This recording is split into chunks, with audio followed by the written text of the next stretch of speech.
তোমরা জানো আজকে মাদার ডে, তো আজকে আমি আমার মাকে এখন সারপ্রাইজ দেবো। আমি গিফট তৈরি করে রেখেছি, চলো এখন দেওয়া যাক।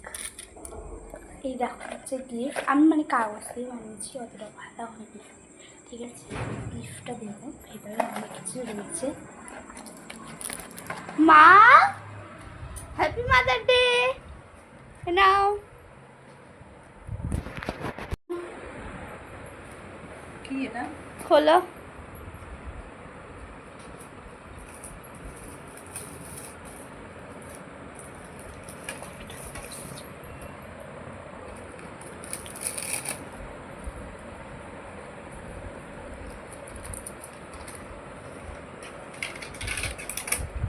বাহ,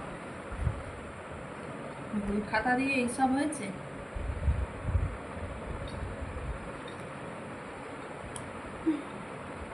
যেহেতু ভিডিও করছিস,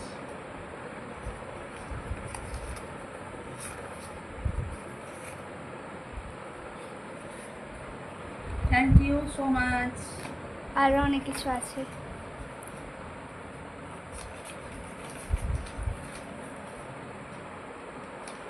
কবিতা, হ্যাঁ, কি আজ খুবই মন। আজ যখন আমি পড়তে বসি তখন ভাবি খেলার কথা, যখন আমি খেলতে বসি তখন ভাবি আঁকার কথা, যখন আমি আঁকতে বসি তখন ভাবি লেখার কথা, যখন আমি লিখতে বসি তখন ভাবি খাবার কথা, যখন আমি খেতে বসি তখন ভাবি শোয়ার কথা।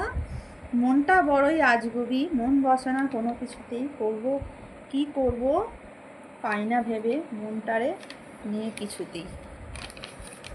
যেটা আর কি হয় আর কি আজকাল বাচ্চাদের, বন্ধুরা তোমরা জানোই তো, পড়াশোনায় কম মন বসে, আমার মেয়েরও পড়াশোনাতে কম মন বসে।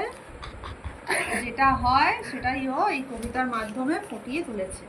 ও আর একটা লিখেছে, অঙ্ক কষতে বসি যখন নিয়ে অঙ্ক খাতা, বুঝতে পারি না কিছুই অঙ্কের সব ধাঁধা, তাই তো হঠাৎ আঁকতে থাকি কাঠবেড়ালি দোয়েল পাখি বাউল ফকি মোল্লা, বছরের শেষে পরীক্ষাতে অঙ্কেতে পাই গোল্লা।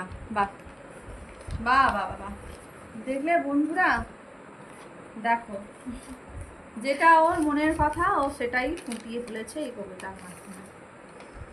আচ্ছা মা, আরও তো কী সব আছে। Happy mother's day.